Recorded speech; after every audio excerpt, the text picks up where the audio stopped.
provide facilitation support. I'm with California State University, Sacramento.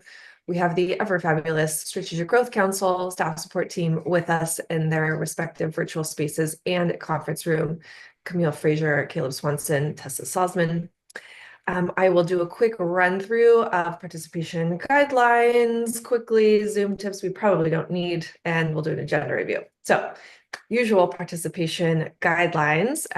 We're here to share, explore, listen, learn, keeping a space of mutual respect. And we're talking about community outreach today. So it's really important that we stay on topic to comply with Bagley-Keene requirements. Public comment process. We can fly through that one because we don't have any members of the public joining us right now. But when we do, and we get to the public comment portions, we can review those. Zoom tips, same thing. Irene and Chi, very comfortable with Zoom. Cool. Okay, next slide. Agenda review. So here is our plan for today. We will start possibly with approval of summaries. We do need quorum before we take action. And there's 5 of you in the community outreach subcommittee, but so far we only have 2 members. So we'll see what happens there. We can come back around to that. And then we're booked until 12 if we need the full time. We may or may not, but it's a working session today. So we actually have a number of things to touch base on, which includes an assessment of outreach to date, a quick recap of all the things that we've been doing, and then spend some time looking at survey responses to date, which is pretty exciting because we do have some responses in. And then we've got listening session design to talk about, including the terminology there. Do we kind of stick with that? But community outreach engagement sessions or something similar is what we're looking to do in Q1 2025. And then, of course, we'll talk about next steps before we close out and make space for general public comment. So our plan. And a quick roll call to establish quorum. Let's start with member Irene de Baracuya. Hello, Irene, and I'm present. Member Chizo. Hi, this is Shizo, present. And Chair Nelson Hawkins. This is Nelson, and I am present. Wonderful. Welcome, everyone. Members of the subcommittee not with us this morning are member Darlene Franco and member Emily Burgueño. So quorum is established. Wonderful. Approval of summaries. So we weren't able, we didn't do the July 23rd summary from our first meeting, and then we had since met in October. So we have 2 summaries to review and approve. Let's first see if anyone wants me to bring up the draft summary from July and propose any edits.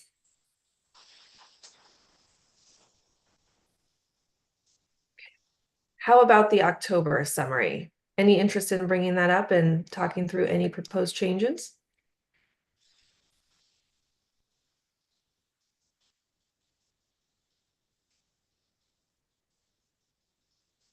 Okay. If you're feeling comfortable, do we have a motion to approve the 2 summaries, July 23rd and October 7th, as written? Someone's got to say it. Motion to go ahead. motion to approve. I second that motion. Wonderful. We have a motion and a second to approve the 2 summaries. We'll do a roll call. If you're in favor, say aye. If you oppose or would like to abstain, no, or say abstention. Chair Hawkins. Chair Hawkins, aye. Member Zoe. Aye. Member De Baracuya. Hi. Motion carries. Summaries approved. Fabulous. We'll finalize those and update the project website. Okay, let's get down to business. Working session. I'm going to turn it over to Tessa to lead our conversations. Wonderful. Thanks, Megan. Hi, everybody. So yeah, like Megan said, we have a couple of different things to get to. I wanted to start out with Tessa, may I interrupt you briefly? I'm not sure why, and maybe it's just my end, but you sound very quiet and far away suddenly. Oh, really? Yeah, it's quiet. Okay. Let me see. I can rearrange my speaker real fast. You were sounding good earlier. How does this sound? Is that better? Or no? Still on the quieter side. I can hear you. I don't know, Irene, Nelson Chi, what do you think? It's a little low. Yeah, a little low, Okay. but I can still hear. What if I raise my voice Oh, like no. There we go. Is that okay? Yeah, there we go. Okay. Well, I will just let me know. Raise your hand if you can't hear me. Okay, so we are going to talk about the survey. I'm going to give you some updates on the survey today, and then we'll talk about our community outreach sessions, which will be oriented around getting feedback on the draft recommendations that you all are working on. And so before we get into those two discussions, I just wanted to provide a bit of an update on the work that this subcommittee has directed and accomplished to date. In part, just to kind of make sure it's fresh for this conversation, but also because we have a new member, Irene, joining us. And so I'm just going to start out with that. And this will probably look familiar to what you saw in the November meeting. We did a very quick kind of update for the full task force. So just to start us out here is a list of all of the different ways that we have to conduct outreach to the community, and also receive input from anyone in the public. So first we have the project website. Did just want to make a note that when this task force began, we really just had the meeting page. And so you would see this long list of all the meetings that we had and then meeting details. But now we have a landing page. So do make sure to go check that out if you haven't seen it already. That's where you can find the link to the survey, the link to the fact sheet, and a bunch more information, your bios. So if you ever want to share with anyone who else is on the task force. So there's that. We have the email list that the staff send quarterly emails to make sure the folks who have signed up for that get the updates about meetings and anything else, including the survey. We have opportunities all the time during our subcommittee meetings and our quarterly meetings for public comment. You all know that very well. And then we also have what we're calling written communication. So anyone in the public can provide written communication to the task force by writing to this email address that we have listed up here. That's available both in English and Spanish. And of course, if people need other language access needs, then we can accommodate for that. So just to let you know, if someone can't make the public comment time during the meeting, or they can't make the meeting at all, this is another option to share their input. Okay, and then so for our outreach, we've attended some conferences. We've attended 2 so far, and we have 2 planned. Those 2 coming up, we will actually have sessions at, so we'll get to be sharing both draft recommendations and the task force as just in general, share about the work. And a couple of you, I believe, will be co-hosting those sessions.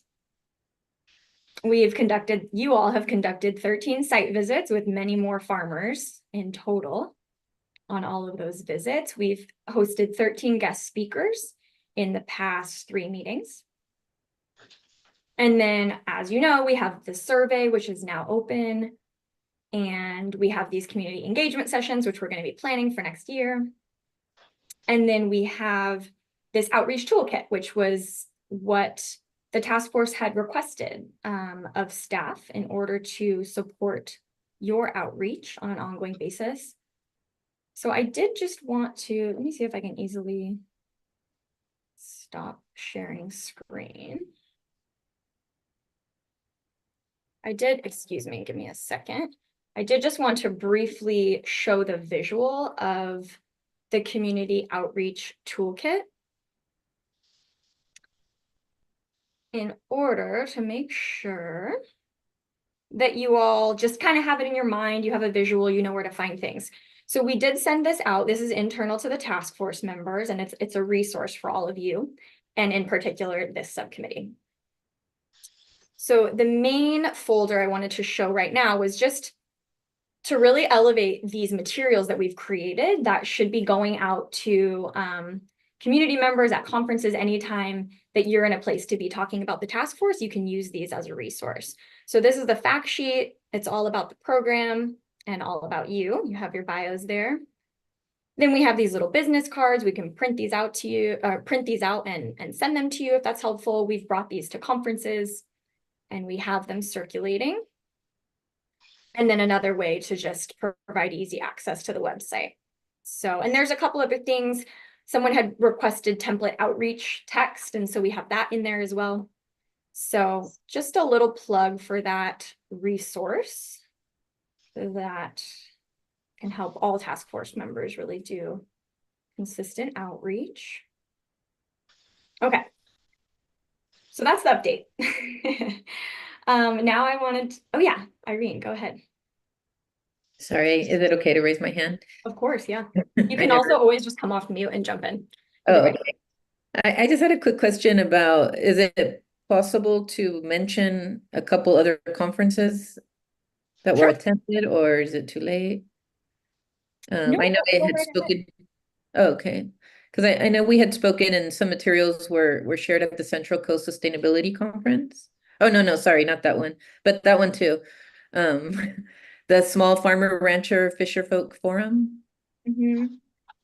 That's the one, Shakira and the.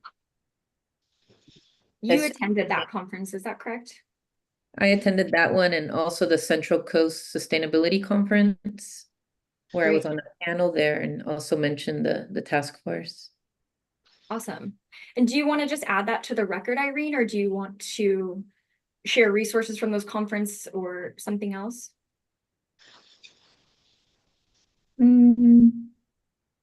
I just wanted it to be included if it's possible. I don't know. Yeah, definitely. We can add that to the record that you attended both of those.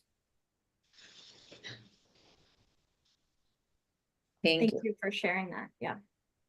Staff developed a tracker for that, right? For both the bigger conferences that we're able to send staff to, and then just to continue to track other outreach opportunities that members might have. So we can just kind of better understand the world of outreach that's happening. Yeah. Whoever, Yeah. Exactly. we can add it in.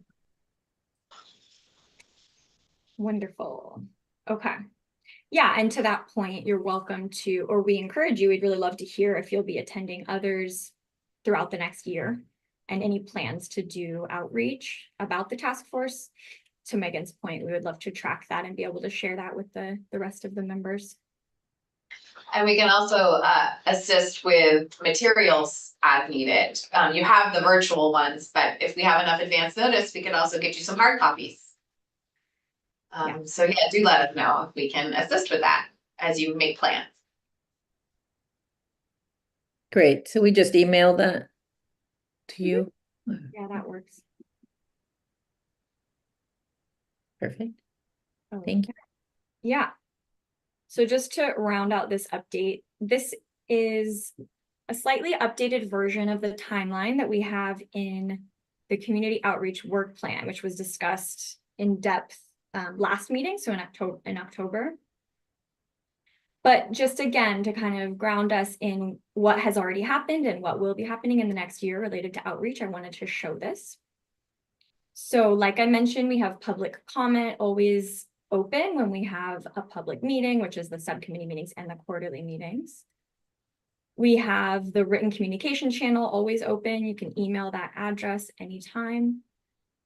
We've been attending conferences and events and we'll continue to do that as we have capacity. And of course, as you all make plans to attend those. Site visits also, those have been ongoing. So since August in this August of this year and earlier through now, and that will continue into next year as well. And then we have the survey that opened in October. It's open and will continue to be so. The community outreach toolkit was set up in October. Like I mentioned, you all received that before the last meeting. And then we have interviews and community engagement sessions, which will begin to take place next year. So here's 2025. Same types of activities. You can see public comment will extend through December of next year. We will make some decisions around when to stop receiving written communication, just like at some point we'll stop doing site visits because we'll need to turn inward and really focus on finalizing and refining the recommendations as a task force. So written communication, as of now, that'll kind of be closed in September of next year. Conferences and events, we have those planned through February, but again, let us know if there are others. We are open to that. Site visits will be ongoing, likely through August. And like we mentioned in the November meeting, anytime you would like to attend a site visit or there's a project that feels really important to the task force, we can arrange those either around the quarterly meetings or at any time really between those quarterly meetings. We'll start some interviews and I'll say a bit more about that in the survey conversation, but that has been requested, I believe, by the subcommittee and also by the Grants and Resources subcommittee. And then survey distribution. In the November meeting, you all probably remember that we had noted the survey will be closed or was planned to be closed on January 31st. But it was important to all of you to really leave it open for a few months after that so that we could keep getting responses as they trickled in over the course of the first half of 2025 or so. We will do some initial analysis of that survey at the end of January and then share that out and we can reassess from there. And then the community outreach toolkit, that's of course something we can be using all or most of next year. And then these community engagement sessions, which we will discuss. So that's on a high level, that's kind of the arc of the outreach that we're currently thinking about. Any questions before we really get into this survey discussion? Here, let me go back. Yeah, I had a question about kind of the difference of getting information at each of these activities. Like, for example, site visits. We have this, y'all staff created the survey a couple months ago. Was there interest in using the survey at future site visits or a different approach to gathering information at the site visits to I guess better aggregate the data? Yeah, I think that's a really good idea, Nelson.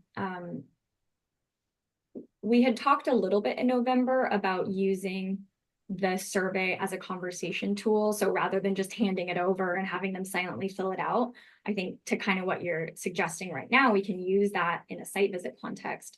So I think that's a really good idea and we can make an effort to remind folks of that in February and have printed copies to bring on those site visits.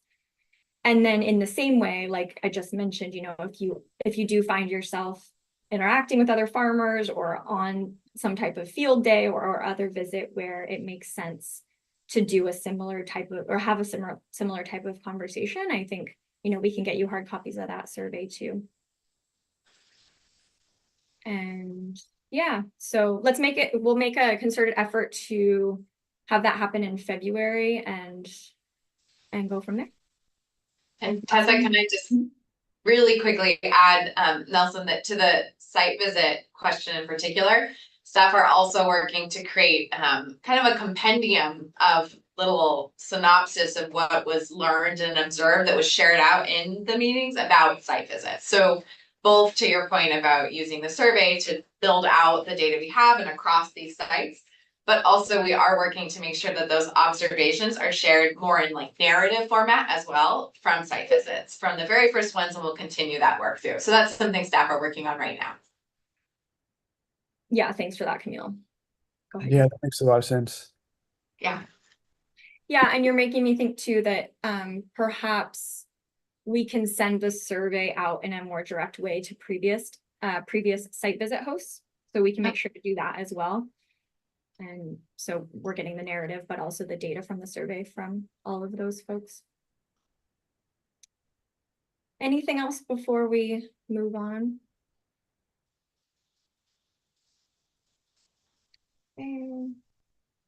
Okay, Oh, so I had a quick question, just to clarifying on the site visits. You mentioned that there might be some in between the quarterly task force meetings. Just that that's an option. So Okay. yeah, if you have a site visit that you want to attend, or if you want to request basically of any farmer, we can do that. And that's essentially to provide flexibility to all of you, right? You don't necessarily need to squish it before or after a quarterly meeting, which is already a big time commitment. So yep, just let us know.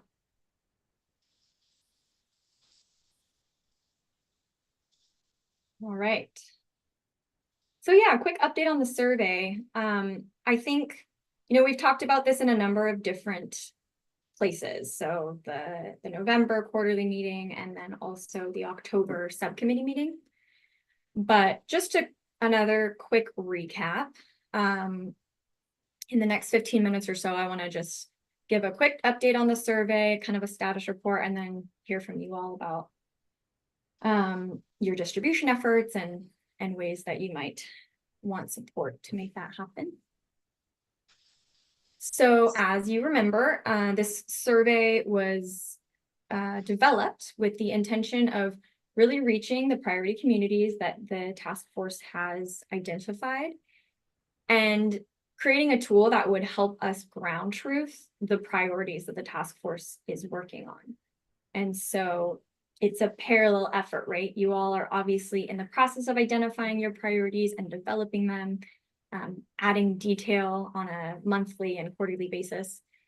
And in parallel to that, this survey will help us ground truth those priorities, ground truth the major challenges that land stewards and producers are facing, and understand a little bit about the resources that could potentially help address those challenges. So the target population that we're really trying to reach are those who are working the land. So producers, members of tribes who are stewarding the land, and those who are either actively doing so or aspiring to do so. So that is who we're really trying to reach. And then to the conversation that we were just having, the goal there is, of course, to get as many responses as possible so that we can generate some meaningful data from this survey, but also as a conversation starter. So it's a series of questions that you all have identified as being important and meaningful, and it can act as a guide for a conversation. So we did some reconnaissance before we developed the survey and released it. So just to remind you, we really did scan other existing efforts. As you all know and have mentioned, there's a lot of surveys and we didn't want to repeat what was already happening. But we really did find that none of the other surveys that are out there are asking the same level, or are not asking questions about land access to the same level of detail that we really wanted. So we moved forward. And there are a number of different complementary efforts that will provide a lot of good context for all of your work from different organizations around the state and around the country. And so we'll make sure to kind of report out our survey data alongside that information to make sure to give kind of like a holistic perspective of what type of information we're learning as a state about farmers and their challenges through surveys. Okay, so the other thing I wanted to share before we open this up for conversation is just where it's been distributed so far.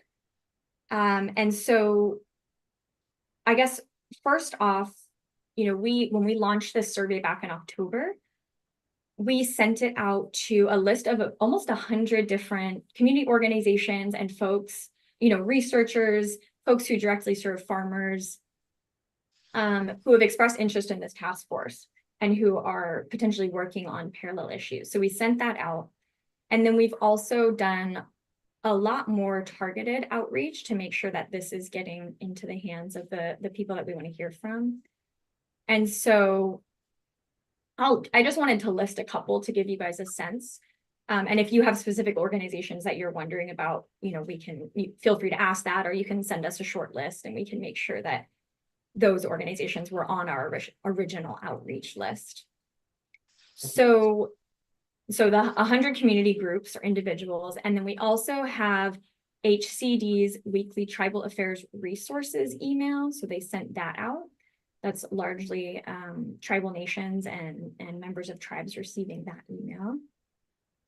We sent it to the SALC general listserv. So that's a long list of folks interested in land conservation and agriculture. We sent it directly to about 20 Latino farmers who signed up at the conference that I went to a couple of weeks ago, the Latino Farmers Conference. And then a couple of different task force members have shared that they have sent it out to their organization or their community in some capacity. And then we have commitments. So next week, CDFA and SGC will be distributing the survey on their social media and listservs.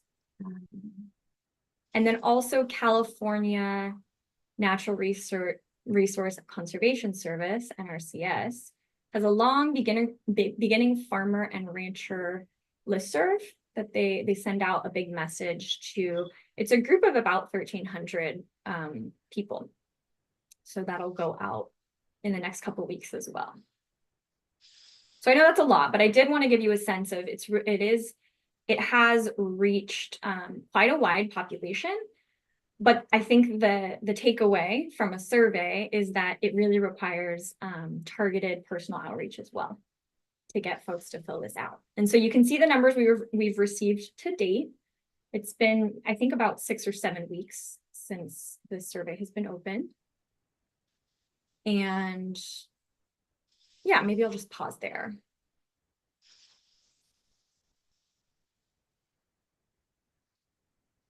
I'll actually go to the next slide. I did want to share, while we only have a few responses, I did just want to share a quick snapshot of who has responded, at least based on this one question about how they identify. So can you see that text?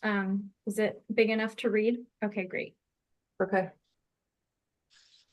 So yeah, I wanted you all to see this. About 50% of respondents have identified as American, Indian, Native American, or California Native American. Another 30% identifying as white or European, and between 10 and 20% Asian, Black or African, Hispanic, Native Hawaiian. And then a couple of folks have mentioned other. So this is, of course, just as of yesterday, but just wanted to give a sense of that. And then the other highlight I wanted to share is that, kind of to the point I was making earlier, this is a tool for outreach as much as we want the data. This is also generating a lot of interest in the task force. And so folks have, you can see, this is the different ways that people want to stay involved. You can see more than 50% would like, you can't read all the text here, but this yellow bar is that they want to receive a copy of the final recommendations. So of all of your recommendations in 2026. 60%, want to be added to the e-list, so they'd like to stay updated. And then about 40% would like to see a draft copy or comment on a draft, excuse me, comment on a draft copy sometime next year before it's finalized. So I feel like that's some great insight to folks who have decided to fill out this survey. They'd like to stay involved, and I think that's a good sign. So any comments or thoughts about that update?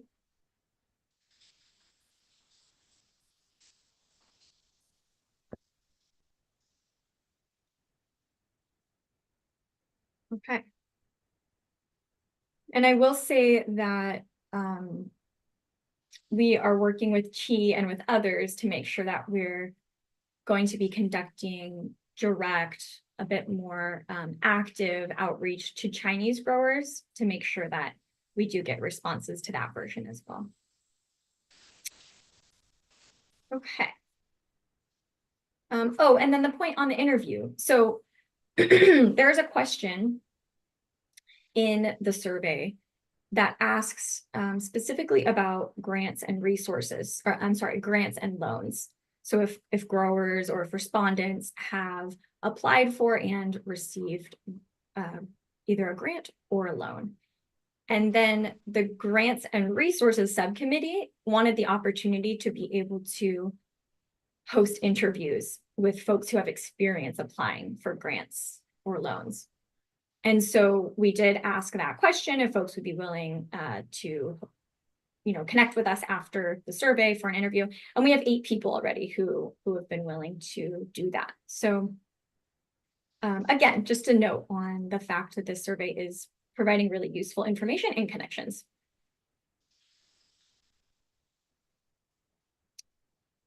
So, all right, now I want to open it to all of you guys. Has any thoughts on kind of the survey update, the status of the survey? I want to just kind of hear your reflections, and then also I would love to know if anyone's had luck distributing hard copies, and if not, if that seems like a feasible goal, maybe come January.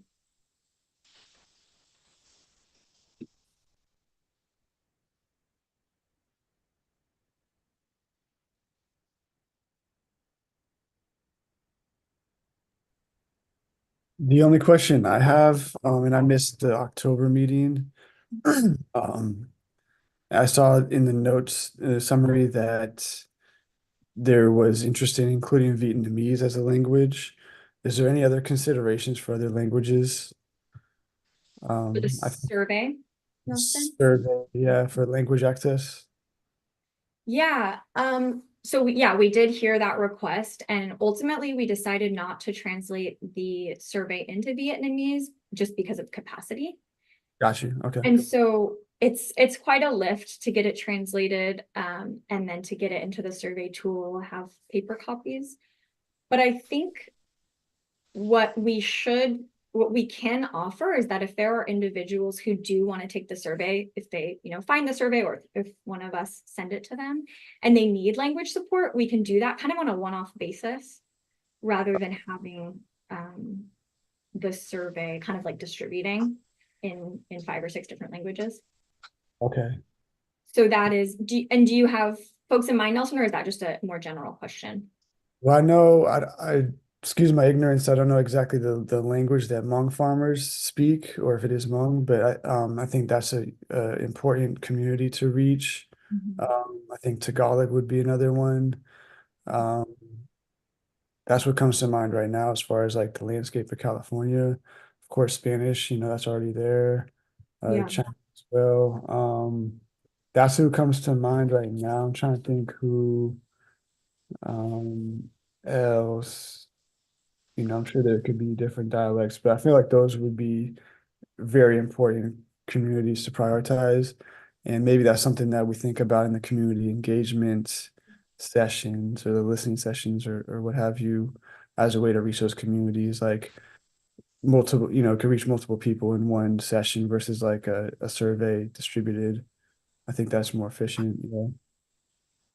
Yeah, I think that's a really good point, that that might be the best approach and a more effective approach to reach additional communities. And let's talk about that. Basically right now we can start the conversation on community engagement sessions. We are gonna attempt to ensure that those sessions are reaching an even more diverse base of farmers. So yeah, okay, well, we noted those 2 languages. I think that's really true. And we do know that Ruth works with Hmong farmers in the Central Valley. So there's a touch point there, at least on the task force. Thank you for that, Nelson.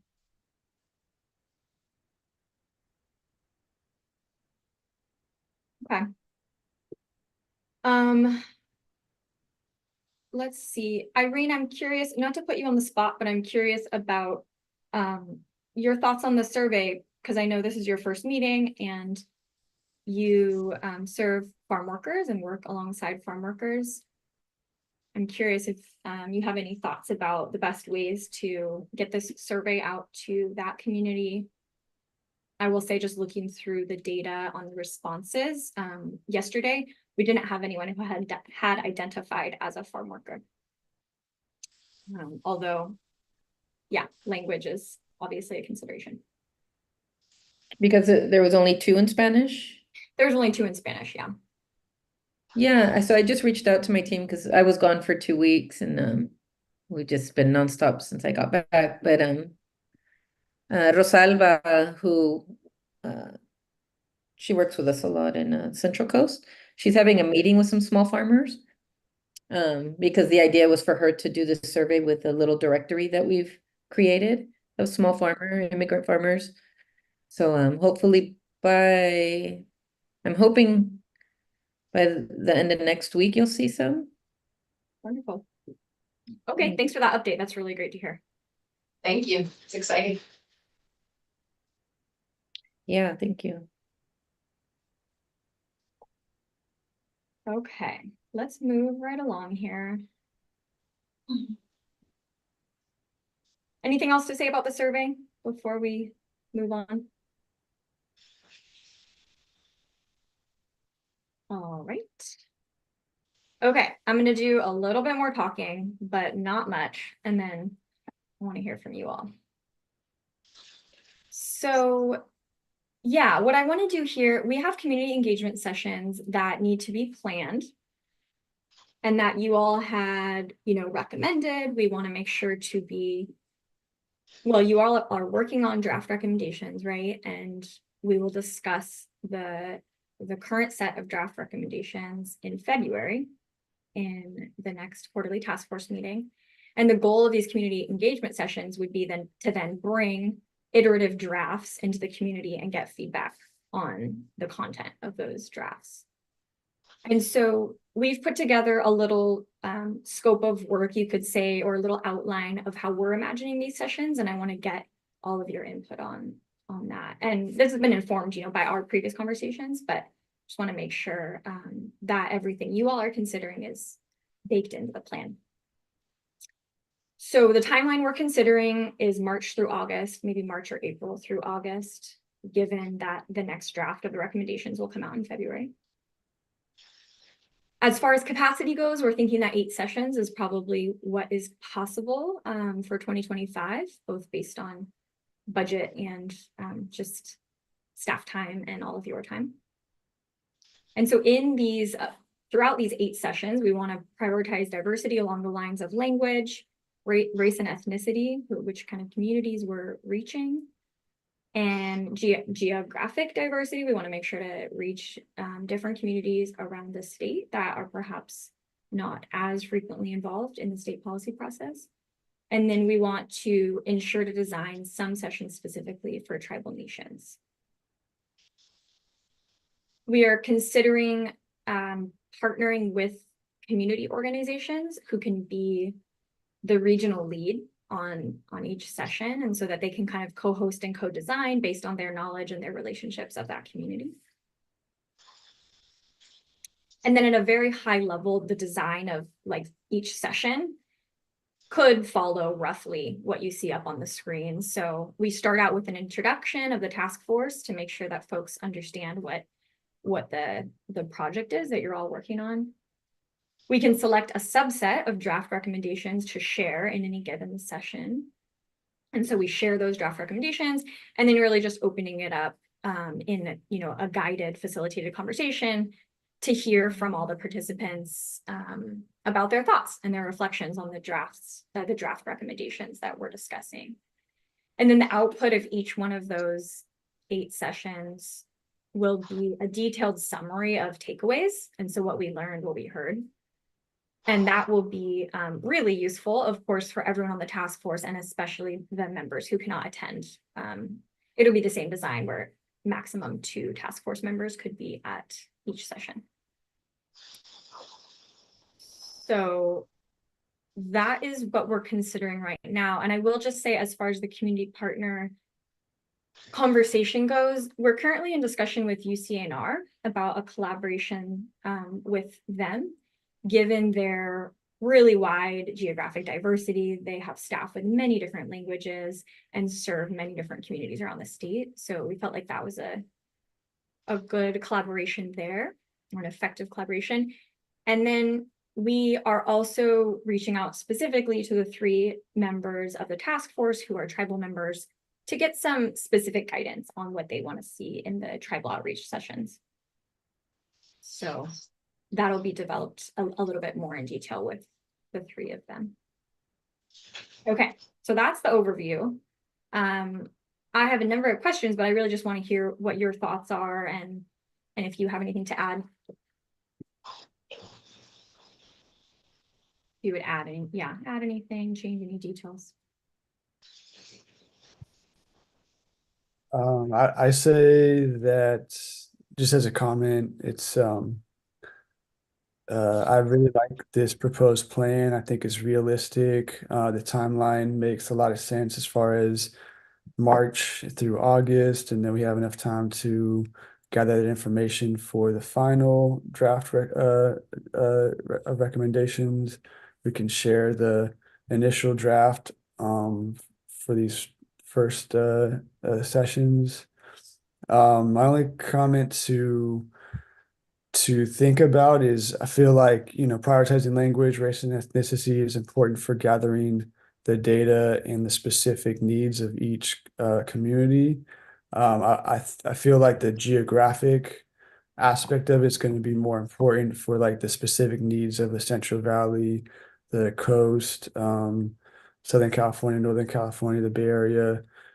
So I would, suggest that we focus a lot on like where these are going to be based on important geographic areas that are impacted by, agricultural production or distribution, those type of things where those communities are most impacted. So, the San Joaquin Valley comes to mind for sure. But yeah, I just kind of want to open that up to also if anybody has different thoughts around that. But I feel like the geographic diversity is going to be more important to consider in where these will be located. If that makes sense, how I said it, I don't know. Thank you, Nelson. Yeah, Chi, Irene, please feel free to just jump in. We can all come off mute as you're ready.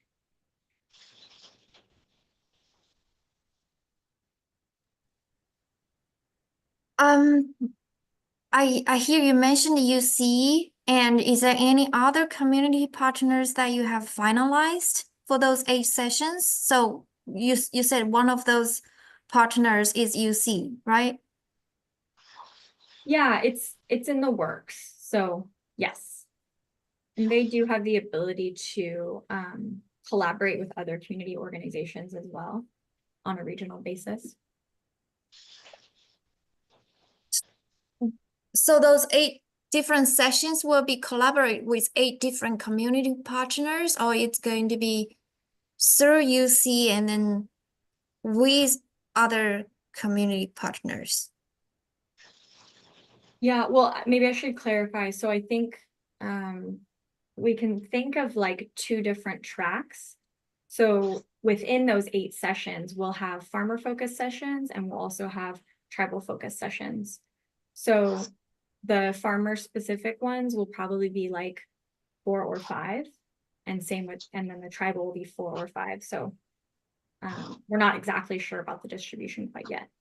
So if we're thinking about the UC collaboration, they will probably be leading around that many, 4 or 5, like basically the half of them. And then are there specific organizations that would feel important to include in that, Chi? Is that what you're getting at? Yeah, just trying to figure out if you're going to include other partners or organizations or just, okay. It seems like it's going to be majority UC and then some tribal partners, right? Yeah, but do you want to jump in, Camille? Yeah, I'll just add, Chi, that what we're trying to balance here is like capacity to have these things happen. And so one of the ways that currently we're envisioning this, and we're in conversations with UCANR right now, is how they can be the kind of holder of the agreement.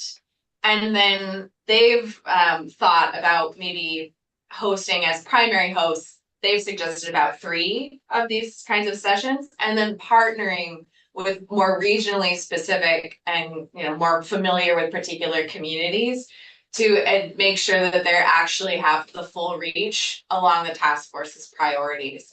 So that would be something like a subcontract that they manage. So it's kind of a balance between the complexities of the agreement and contracting process, and then really wanting to make sure that the task force priorities are reflected in these sessions. So I know that's not an exact answer yet, Chi, but I guess it's just to say, we appreciate your comment on this, and we hear you saying it is really important to have very locally grounded organizations be part of that process. So we'll continue to really think through what is the most appropriate mechanism to make sure that all those things can happen in the timeline that we have. Does that provide a little bit more context? Yeah.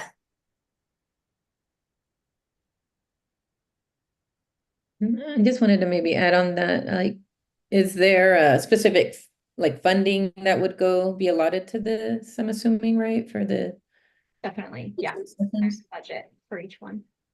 Okay, because I think it would be great. I mean, I really imagine like even Líderes Campesinas being a great partner for this, especially like in the Central Coast where we've been really mobilizing with small farmers.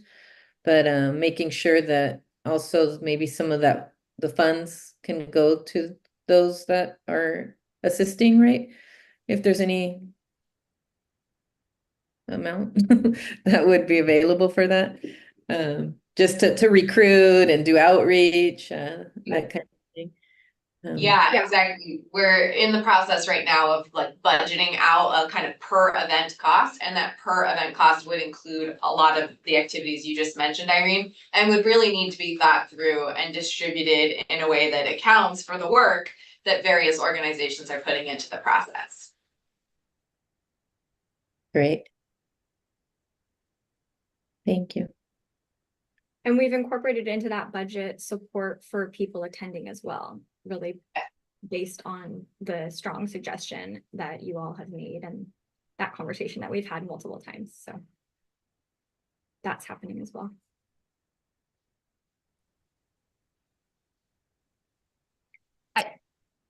I think I asked that question is because I think there are many organizations, local rooted partners that are a great resource for these sessions, like in the North Coast California, there is a North Coast Growers Association. They are a great resource to reach to those small underserved farmers and ranchers, including tribes. In the Central Coast, we have kitchen table advisors. They're a great resource, and we have task force members from that organization. So just wanted to put this on everyone's mind that there are a lot of opportunities and resources that we should use, and yeah. Okay, thank you for sharing that. We do run into the conflict of interest issue that comes up in this task force. And so just as a note that we won't have any of the task force members directly involved in the contracting process. Just had to kind of repeat that a couple times. So I hear you, Chi, about those organizations, and we'll see what makes sense as far as collaborating with them. And also in the world of contracts where there are very sort of specific processes for like bidding, right? And there are quite a few different kinds of requirements for setting contracts up. I'll just note that a UC-CSU agreement is a different kind of agreement than a contract that the state can establish. So there's quite a few like layers of processes, including conflict of interest considerations, things like that, that staff are trying to navigate and figuring out, you know, the best way to have these sessions executed. Having said that, though, I think what we're hearing today is that it is very important that these organizations that are in these areas doing this work are involved. So we will continue to think through that and report to you and get your feedback on that as it goes.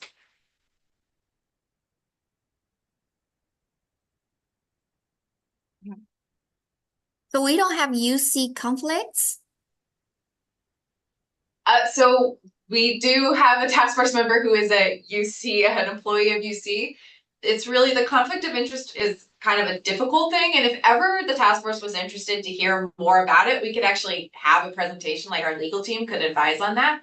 What I'll say is that it's not inherently a conflict of interest to have members who are affiliated with organizations and then also contracts. It's about those people's involvement in the process. So there can be absolutely no involvement from the very beginning planning phases through the execution.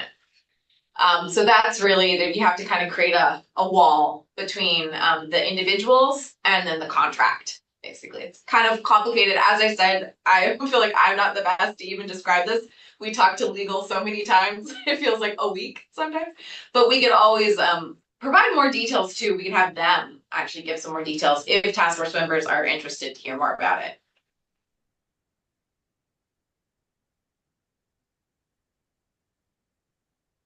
Okay, so sorry for that tricky conversation. It is difficult to navigate.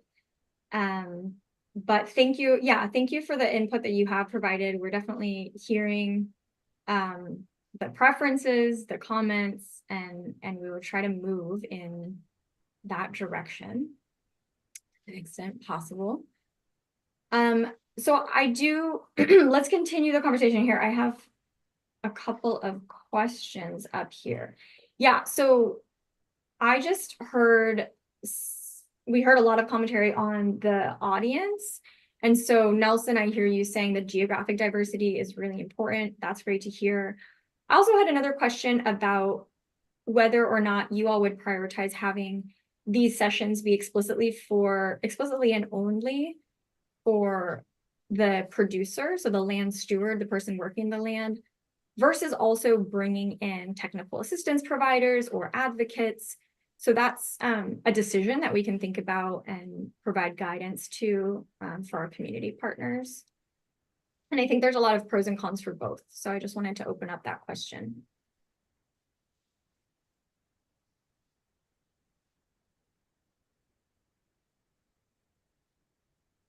My perspective is that we keep it exclusive to the land stewards, as this would be an opportunity for in a space for those type of conversations directly with the task force staff and members attending.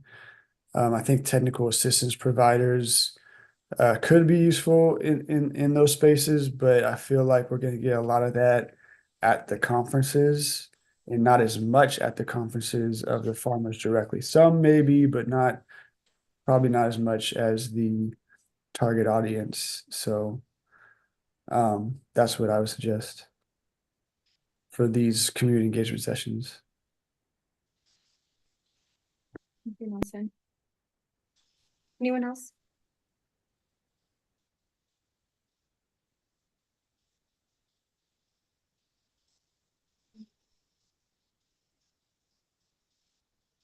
All right, well, we can pass that along.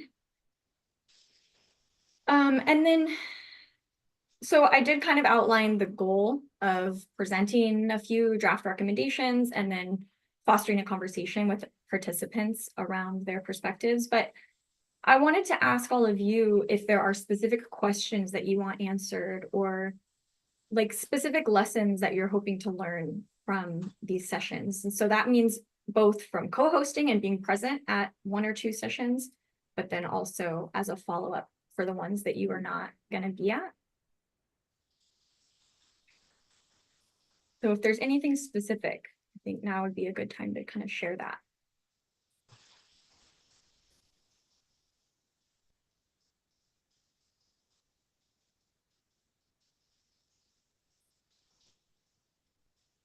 My perspective is, in my kind of understanding of the purpose for these sessions is ground truthing.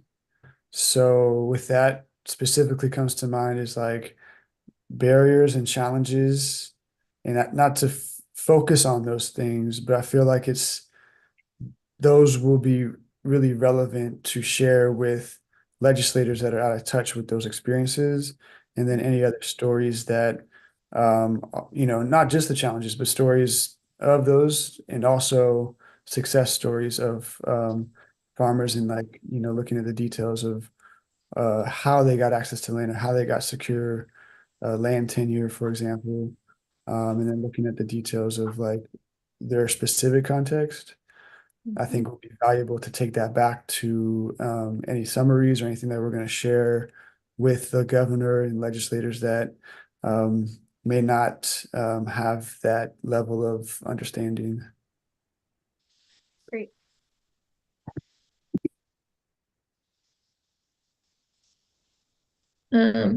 I guess I'm trying to imagine like the demographics of these engagement sessions and the different levels of like knowledge on how like funding works and the various barriers that exist, more so for some communities than others.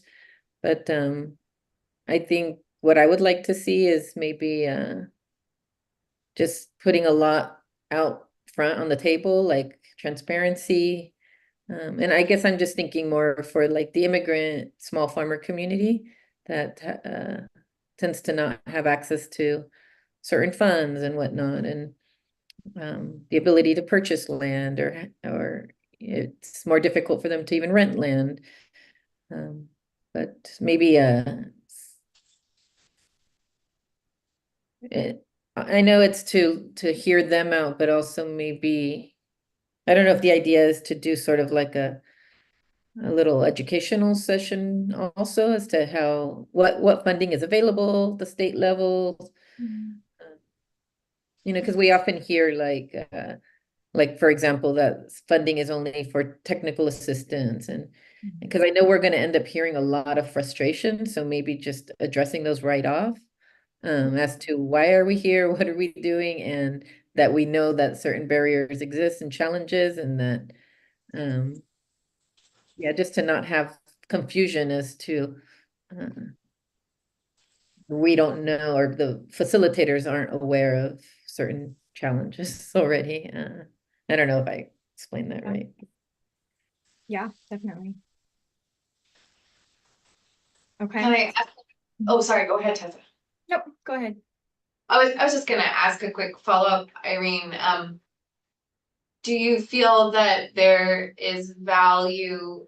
Because I think what I heard you saying is that coming and just sort of collecting people's frustrations or experiences without then providing any further guidance or ideas, or you'd like to see some of that other piece of it as well. And I'm wondering, and this is also building from Nelson's points, gathering the experiences people have had, both their challenges and the things that have worked for them. What role do you want the task force and its potential to offer up solutions? How could those solutions, those proposals, be brought into the space of these engagement sessions, and do they belong there? Hopefully that question makes sense. So is that valuable in these spaces, and what would make it valuable?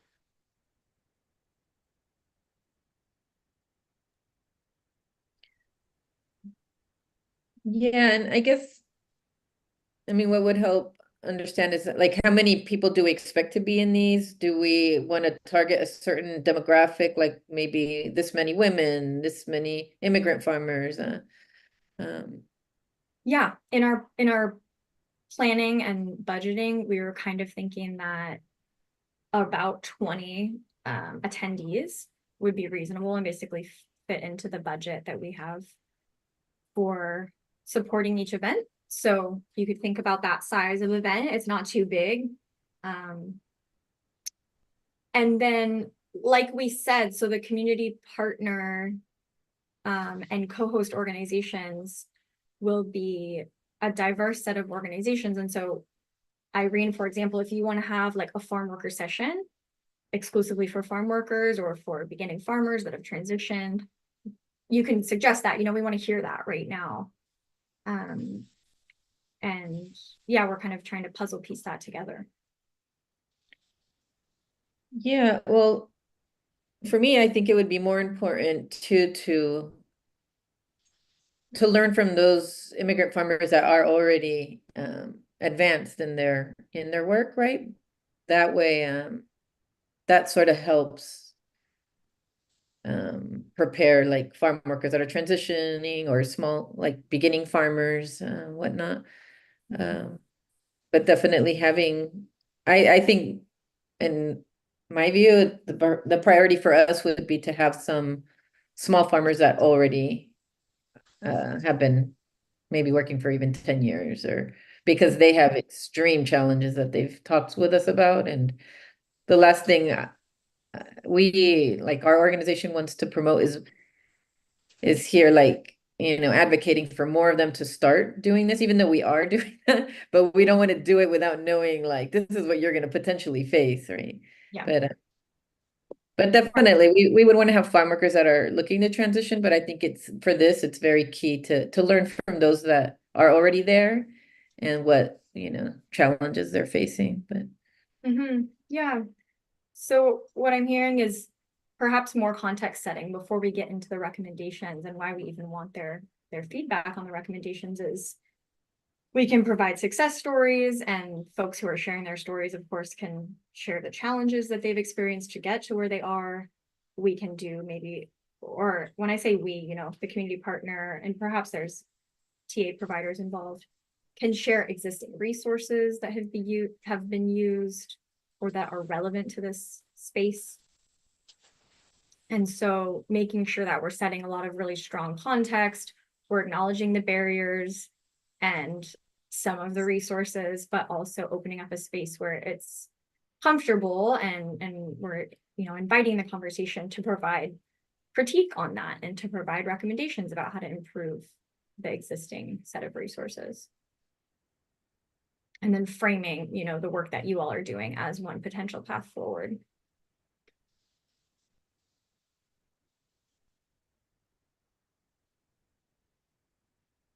Is that, yeah, is that reflective of what you are sharing right now? yeah, I think that sounds about right, Tessa. Okay. Thank you. Okay.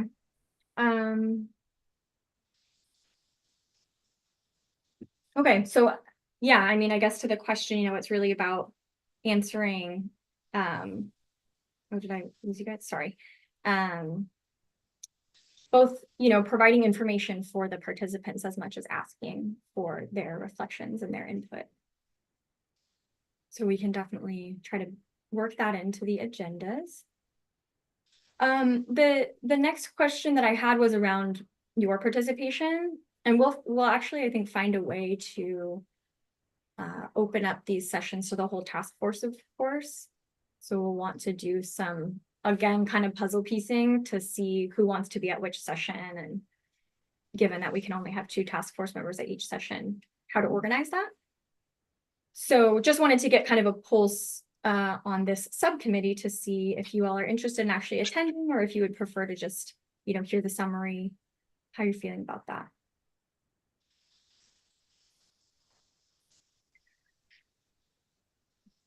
So, sorry, I guess there's a lot going through my mind with this, but I almost feel like certain engagement sessions need to kind of be separate.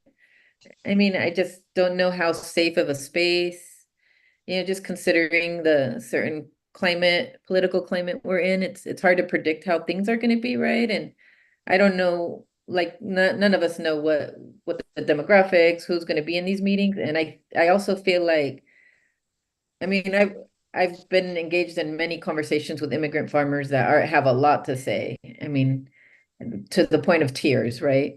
And then we just saw this at the land site visit recently in Watsonville. So I almost feel like it should be separate, but I don't know if that's a possibility, like to just focus on immigrant small farmers. And when you say separate, you mean without task force members representing, without staff? Is that? Oh, no, yeah. With staff, but not with a mixture of other small farmers that have different benefits, access to different, resources and benefits and whatnot, and don't have to deal with the certain issues and fear of also speaking about different things, right? But no, definitely with staff and task members, and hopefully trusted, messengers, like advocates, like some of us. Right, that point is well taken, and that's exactly why we wanted the community partner, so that they can help co-design each session in a very different and unique way to that community. So I think those considerations will definitely be designed into each session individually. I see. I didn't know if it was all mixed, like American farmers with immigrant farmers. But It will probably be a mix of both of those things, Irene, so it is very helpful to hear your thoughts about what kinds of sessions do you need, because if you have geographic diversity, sometimes you're getting geography and everyone comes there, right? Because that's the diversity you're prioritizing in that moment. But to hear your recommendations about specific kinds of target audiences and it being important to convene a kind of audience is very valuable. And I just wanted to note that these engagement sessions are, of course, going to be very critical, but not the only way to have these conversations. So if you are, in your experiences, Irene, or anyone, realizing that there's so much to learn, but these kinds of forums might actually not even be the most appropriate way to learn some of those insights, we do have other formats like interviews, like supporting site visits, like, so just wanted to put that out there, that these are not the only way that we can engage too with communities that might have very particular kinds of concerns, fears, things to share. great. Thank you, Camille. Thank you, Irene, for sharing that. Yeah, I think that's a really good point there. And I have a question before I follow up of like, are these sessions going to be publicly available or advertised? So these sessions will be, we will not be distributing these sessions as like a public invitation, no. Yeah. I think the community partners will very much be curating the list and will be Okay. inviting their networks. And to that point about prioritizing land stewards over technical assistance providers or others, that will also limit the scope of who's invited. Okay. And just to second or add to, I think it's a great idea that Irene brought up of like having a specific one for farm workers, whether it's one of these sessions or a site visit or organized in another way. I think that's a very important demographic to get information to inform the recommendations about. Okay, In a great. safe space, especially a safe space to share those things. Great, thank you.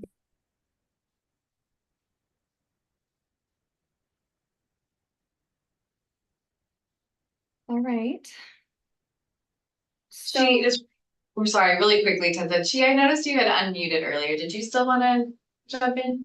No, Irene, just said what I wanted to say, but I also wanted to confirm, can we confirm with each other when is the community engagement session will be in implementation, and when the survey, when we are having those community engagement sessions, is the survey will be still open?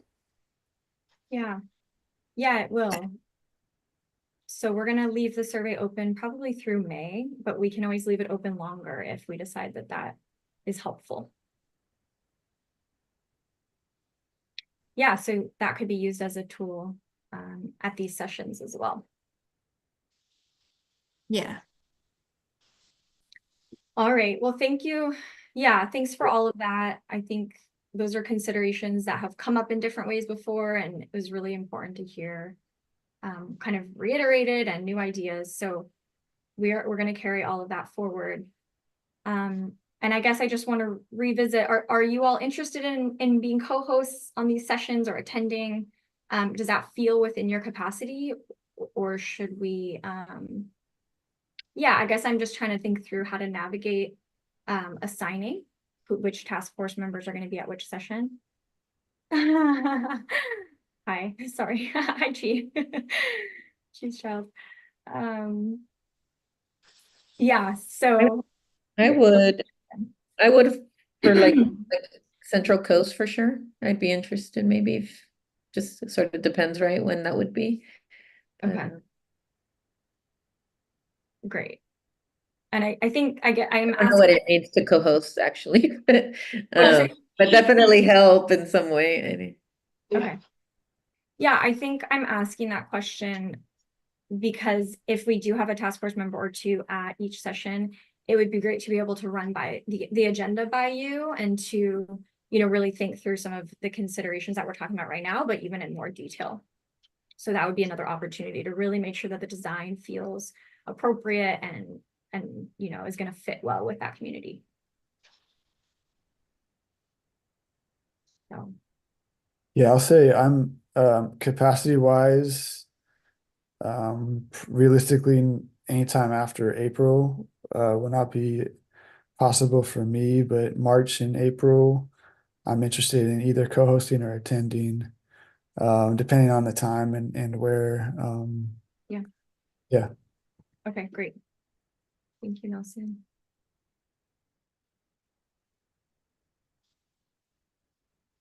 She, feel free to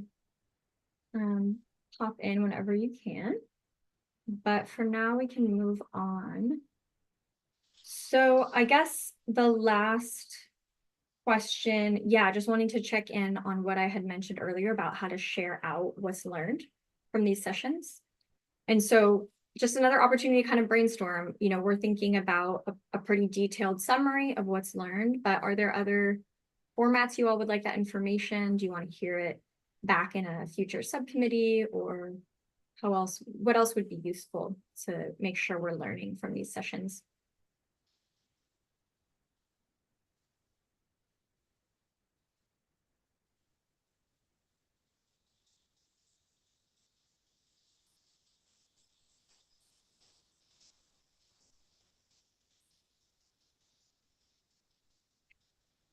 Sorry, because so you're asking what ways we would like to see the report back and what format? Yeah, what format? Yeah, what format would be useful? We can, of course, share out high-level takeaways at a future meeting.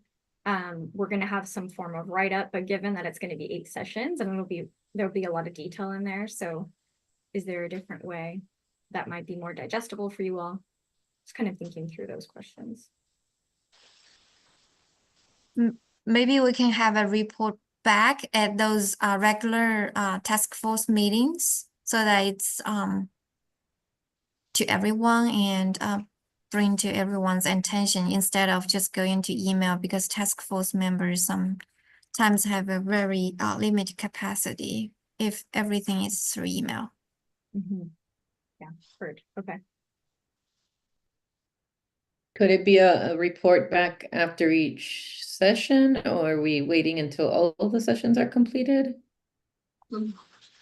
That's a good question. In part, that will depend on the community partner, because in some cases they'll be helping with the summary, depending on, roles, if they're taking notes or if staff is. But yeah, we could do it maybe just in batches, like a couple periodically once they're ready, and then a couple more later to break it up a bit. I mean, I'm definitely a very visual person. Like I studied film, so I really like things in video or presentation, PowerPoint, and compiled in some way like that. But also just a little report, right, with images and. Yeah, I would suggest, I'm the same way. I'm very visual. I think that would be helpful in the final recommendations to convey the storytelling to legislators, especially to actually read it and like absorb that information. I would suggest or propose that we bring it to the subcommittee first for like the actual responses and thinking about formatting that internally. And then maybe in, I guess, the August meeting with the full task force, once we'll have, a larger compilation of the feedback and the session, stories and stuff like that, bring it to them on how to format it. Maybe at the May meeting, we can like, with the task force, talk about an idea or discuss on the agenda how to format, but not bring the specifics until we have more to share. I think internally with the subcommittee makes sense for us to kind of filter through those and like we'll have more context, and then we can bring it to the task force meeting when it's appropriate to just be more efficient with that process. Okay. If that makes sense, yeah. It'd be good to get the task force meetings ideas, but I feel like just thinking about the timeline, I feel like May might be good to introduce like how to format, but in August is going to be we're going to have more of the actual context and information and stories and data to share, and then that might give more ideas on how to convey it at that time. Mhm. Yeah. Okay. Yeah, and the format, is a great idea to pull some case studies and farmer profiles from this series of listening sessions into the report. So we can definitely think through how to do that. And I think it's as much about the format of how we present that information as how we really share the high level takeaways with the task force so that it can be integrated into the draft recommendations so that we can make sure the recommendations are reflective of what's been heard. So we'll keep working on that. Yeah, go ahead, Irene. I know interviews were mentioned, but are those interviews also meant to be done in these listening sessions, or is that a whole separate?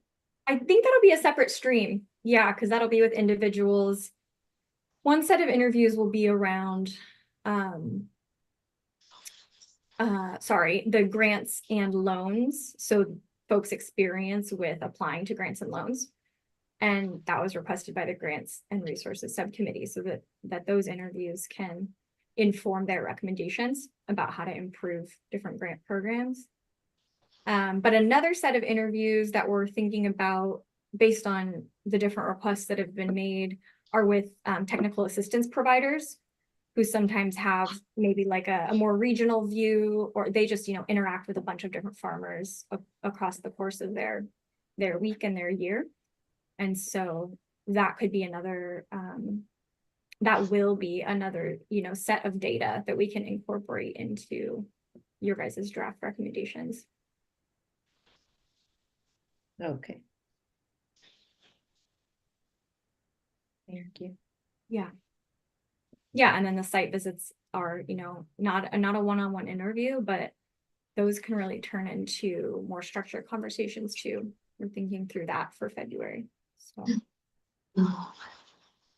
I guess I was wondering if maybe some interviews, but since I don't really know the content of the engagement sessions, maybe that's already part of it, but maybe there's a couple folks in each of these sessions that might want to do like a video or recorded interview, audio, I whatnot. see what you mean, to generate some more content.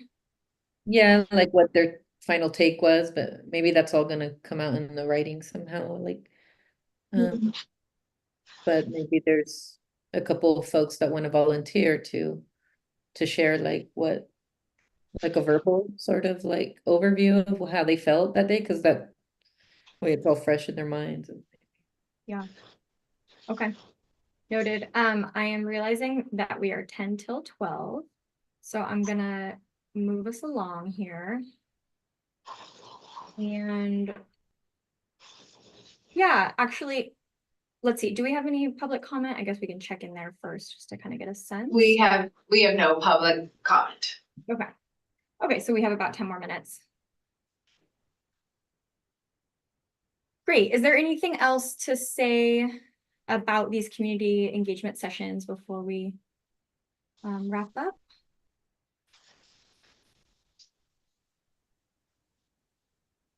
I don't have anything to add about these sessions come to mind now, but I did want to touch on something about the conferences when we have time. Okay, sounds good. Well, let's do it. Yeah, we can get into that right now, Nelson. Okay, so I had an idea thinking about like my experience at conferences, thinking about who's there. I know I'll be co-hosting with James in January. And I'm thinking instead of like handing out a paper survey at the conferences, when we do conferences moving forward, maybe we have a QR code that's on the screen, and we actually go through some of those questions as a part of it, and maybe set aside a certain portion or certain amount of time during those discussion groups or whatever it is. And I don't know if all these questions would be relevant. I feel like some of them might be good for opening up a conversation and then we record it separately some other way. And then some of the other ones, like, they can be on their phone when we're actually discussing these things, and like they can answer it right then. I feel like we'll get more engagement that way, if that makes sense. Yeah, it's a great idea. Versus like, because I know how things go at conferences, you got a schedule, you're going to the next session. You might get the survey and then forget to follow up, or like you're just getting ready to the next thing. People usually won't stay there, but if you're doing it during the session, I've seen that done with smaller groups of farmers, and having them go through some of those questions right then during the session, guarantees their responses if it fits. I just want to suggest that as an opportunity. And I know we have a QR code for this specific survey. If it's not too much, just thinking about, what questions would be relevant to like a conference or those demographics that would be likely there. Like I'm thinking technical assistance providers more so than farmers, or I don't know, just want to put that out there as something to think about for shaping those conference engagement opportunities, and having more of like a survey during the actual session. Great idea. We'll have a conversation with the co-hosts, to design those sessions for both of the upcoming conferences. So let's definitely bring that idea into those conversations. I think that's a good idea. And we could support that too, Nelson, to build out like a Microsoft form or whatever it is that felt appropriate for that event. So as Tessa said, it'll be nice to build that out with you. Yeah. Wait, I'm gonna move us along. Yeah, and then I had this slide up here. Just these are actually ideas we've kind of already talked about throughout the course of the meeting. But in addition to these community engagement sessions, you all are now, becoming aware of all of the different paths that we're really going to be getting information from people. And so that is at the site visits, we'll still have opportunities to engage with folks there in likely smaller groups than what these listening sessions will be. And then we have the conferences. And then if there's any existing events or like coalition spaces that you're a part of, we can also think through how to get the draft recommendations in front of those individuals and those communities. And so, we have a robust set of 8 listening sessions, which will be a lot in a year. But if we feel like there is a community that we're not going to get to, or if there's individuals that you really want to make sure see a draft beyond just, sending a link to it via email, let us know, because that's the kind of sort of community partner mapping that we want to be doing to make sure that these recommendations are getting out to all the places they need to be. So that's another opportunity. Yeah, Irene. Yeah, I think in our last meeting I brought up about potential talking points. I wonder if we could maybe come up with a consensus. Like, I know we all have ways of connecting things and bringing up the task force, of course, but what would be like the priority talking points, especially if we only have like a very limited amount of time and we're, wanting to obviously squeeze in important, valuable about the task force. And when you're thinking about talking points, do you mean about the survey or about the task force itself? The task force itself, I would say, or if the survey is that important talking point, like say I'm on a panel at the eco farm. Yeah, okay. Like what, I mean, I could come up with it on my own, I guess, right? But it would be neat as a committee maybe to come up with a consensus of what would be the priority talking points. Okay, great. Yeah. Yeah, thanks. So that's more specific than what I have done, but I did provide like a little kind of email intro text in the community outreach toolkit. But okay. I hear you asking for something a little bit more specific, and so maybe we can draft that, we can send it out, and then we can always talk about it again at a future meeting if you want. Sounds good. Yeah, just to, so we're all aligned and, It's like the elevator pitch. yeah, like a pitch kind of thing. And obviously we're gonna have to connect it to whatever the discussion is, but Yeah. All right, well, I'm gonna move us along here, but feel free to jump in. So this was the final slide, and I apologize, we don't have much time to get to it. This can be revisited in a future subcommittee meeting. But, this was just gonna be follow-up on kind of how the November meeting ended. We wanna make sure that as the subcommittee and as the task force, we feel like the types of outreach that we're doing are effective and meaningful. So I invite you to reflect on that. I think we've had a lot of rich discussion that kind of points to some of this conversation over the past hour and a half. But really, please do feel free to reflect on these questions, and you can write us, via email. We can be in communication at our next one-on-one, and we can revisit these questions at a future subcommittee meeting. So, yeah. We got about 1 more minute. When Okay. is our next subcommittee meeting for the? Yeah, that's right. So that's what we need to discuss. We are proposing, so as far as next steps go, survey distribution, attendance at these events that we're talking about. And then I'm thinking that between the next 2 quarterly meetings, so after February and then before May, if that sounds all right to you all. We can assess, where the survey is at in that meeting, and then we can also do a check-in on the community engagement sessions and how they're going. Does that seem like good timing for everybody? Or would you like to meet sooner to have a deeper conversation on anything we were just talking about? So the next subcommittee meeting hasn't been scheduled. It has not been scheduled. Okay. Yeah. And it's going to be February to May. It'll be between, February Okay. and May. If that works. I mean, it's up to you guys, but Sounds good I think to me. feasibly on the timeline, it's probably most realistic. I think come early January, I'm going to poll everyone and try to get something on the books for the very beginning of March. So Great. maybe shortly after our task force meeting, especially if we want to really get rolling on these community engagement sessions and we want to finalize design. So if everyone's open to it, I think that's the direction we'll go. Okay, sounds good. Well, we don't have any public comments still, I'm assuming. Correct. Okay, Do wonderful. Well, thank you all for all of that input. Really appreciate it. Really appreciate your contributions, and please feel free to be in touch in the interim if anything else bubbles up. thanks so much. Thanks, everybody. Thank you. Thank you. Bye.